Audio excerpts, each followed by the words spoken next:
welcome back to Brashonomics. When you think about real estate, you think about a lot of things because there are so many different aspects of it. And Eric Robison is back with us, managing broker with Eastlake Windermere. Hello, Eric. How are you? Good. How are you doing, Ben? I'm good. Did you have a good long weekend there? It was long. It was long. Mm-hmm. That's nice, good. sunny, warm weekend. People probably aren't asking to go look at houses on Labor Day weekend. No, but they're asking to do inspections on Labor Day weekend. There you go. Well, so, one way or another, we work. Well, let's, because people are talking about real estate, whether they're Labor Day, and now that we're over Labor Day, well, I guess it doesn't matter. But people hear all these different terms, right. And whether it's a buyer's market or seller's market, and there's all these different, numeric, different values that go into the charts. And I want to hit on that because it's so easy to get caught up, I guess, again, in the sound bites, right? The buyer's market, seller's market, market's hot, market's cold. But there's actually substance to that. There's substance if you know where to look. Because anyone can tell you it's buyer market, seller market. But you got to know, most people don't understand where we're coming from when we say that. It's all about the inventories out there, how much inventory is on the market. And even when we say that, we'll go, oh, there's 6 months of inventory, 7 months of inventory. What it's all based on in the surreal, perfect world, if no one put anything else on the market from that day forward, when they say there's 7 months of inventory, that means all that inventory will be sold in 7 months if no one else puts anything Does that number mean anything? It tells us a lot. But we've learned through statistics that the perfect market, the market that makes a buyer happy, seller happy, equal playing field, is at 6 months inventory. If there's 6 months out there or close to it, you're pretty equal. You know, you can ask for some things, seller can say no to some things. But when it shoots up way past 6 months, you've got a full-on buyer's market. You got cranky sellers, happy buyers. Right now, it's back to a seller market. Inventories are way below 6 months, and buyers are having to learn fast. It's not like it was, or, they're all coming into it now still thinking that they can make a lot of demands, and it's just not happening. I mean, right now, just pulled up numbers today in King County. In the home market, we have 2.6 months of inventory. That is extremely low. That's why you hear multiple offers and things. In condos, 2.9 months. So, I mean, again, just not enough houses on the market, and the buyer demand is overkill. You know, it almost would seem that number could be even smaller if the amount of buyers that were still looking could actually, some of them have dropped out of the market, haven't they, just because of these numbers? I don't know if I would say they dropped out. They're sitting, they're waiting. I mean, right now, typically after Labor Day, we usually see a surge of homes coming on the market, so the numbers could flip. And also people need to remember, if you're being real specific to zip codes, we can even look down to that zip code, because in one zip code, it could be totally different than looking at a general numbers like I am right here in King County. Because some zip codes, it might be over 6 months of inventory in that zip code, and then, you're going to be in a good place to buy. So I guess, and I know a lot of the work that you do, which is maybe different, you seem to stay out of the warm and fuzzy pieces of a lot of these, warm and fuzzy? Well, I'm just saying you do. You tend to really take this and look at the numbers and look at the value of a home more than I think a lot of real estate agents do. I commend you for it. So these are kind of those numbers that you help people dissect in order to make a decision. Right. It's a good point to start from. If you're thinking to sell your house, let's talk about what the kind of market is on how we're going to price your home. Doesn't mean still if it's a seller's market, we can go out and overprice your home. You're still not going to get, you're going to get a good price, but if we go 50,000 over asking, just because you think it's seller market, it's not going to happen. The buyers are smart, but they're only going to pay so much for the value. But you want to know that. Buyers, you want to know if it's a buyer's market, then you prepare yourself for what you're going to be up against some other buyers. Maybe we'll shop at a price point where you have a little money left over so you can compete for a house.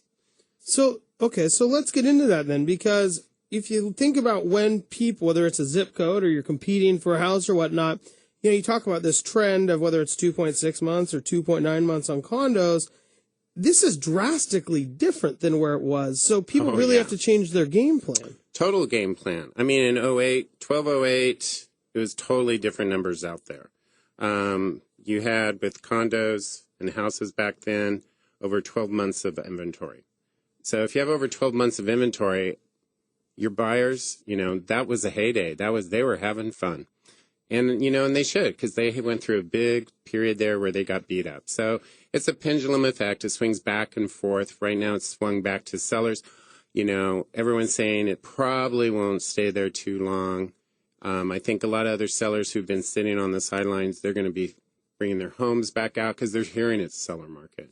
Is there a way to, and I don't know if you'll know this, but is there a way to segment the market because in a way that would show how quickly houses are being absorbed that are newly on the market and eliminate the ones that maybe have been sitting for a long time? Because it seems to me that the ones that come on that are priced well, that look right, they have curb appeal, those are actually selling at probably a faster absorption rate than 2.6 months. Yeah, we can go in and look at absorption rates. That's no problem.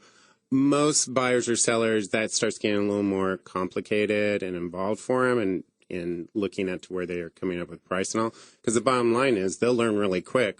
That's sold because it was priced right. And It was a beautiful home and everybody did everything right. And that's what we're trying to educate them to quick. Do you see so now you talk about a few, more properties maybe coming on, and we're here talking with Eric Robison, managing broker with Eastlake Windermere. Eric, when you start looking at, now that we are after Labor Day, yep. What are your thoughts moving here forward for the next couple months? Well, I'm not supposed to wear white tennis shoes now because it's after Labor Day. So it's 80 degrees, man. You're good by me. Hate that rule. Yeah. So, but you did wear your white jeans. No, they're faded blue jeans today. And I do have black tennis shoes on. Looking forward, well, right now, like you were saying, buyers on the sideline. I do. I have 3 buyers right now, and I wouldn't call them on the sideline. They're very specific of what they want.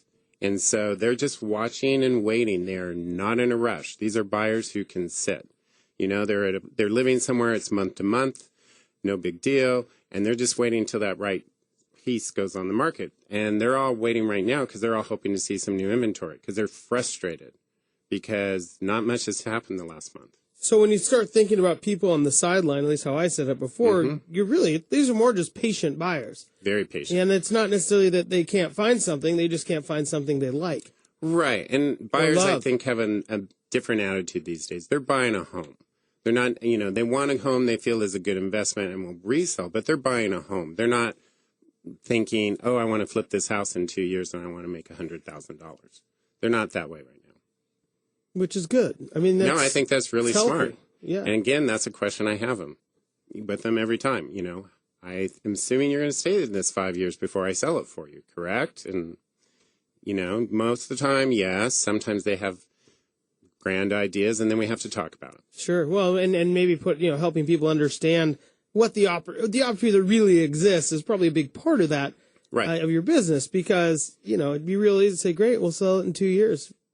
Well, I could say that, but I also want to be upfront with them. Yeah. I'm honest with my clients. You also want to be in business in 2 years. Right. Yeah. No, my goal is to sell all the homes my clients buy, but I also want to be realistic about, when how long they're going to need to hold on to it too. Are people realistic? I would say most of the people out there in the market right now are. Buyers and sellers, they've had a huge learning curve the last few years, with the bubble going up and going down. And they're very well informed. They can find a lot of the same information. I have them coming in now asking much more technology-minded questions than they did a few years back. So you have to be on top of your game to be able to answer. Right. So really, it's almost teaching him how to fish rather than giving him a fish. Here's how you're going to use this software. Here's how you can come up with some of these. Oh, absolutely. And it's always changing, always learning new things. It's fun. Good. Well, Eric, thanks so much for joining us again. Eric Robison with Eastlake Windermere. And, I think that's interesting. A lot of people that do-it-yourself piece, although we do not advocate do-it-yourself, but being able to maybe do some work on your own is actually an easier way to do business, because some people would rather take the time, take their evenings to, poke around on websites while watching TV and looking at their email on their cell phone. It's a busy world out there. Eric, thanks so much for joining us. Thank you. We do have to go to break. When we come back, Charlie Carter is going to join us. Homebridge Builders. What do? Do you remodel? Do you improve your house? Do you move? How do you make that decision? we'll help you give you some ideas when we come back. You're listening to Brashenomics.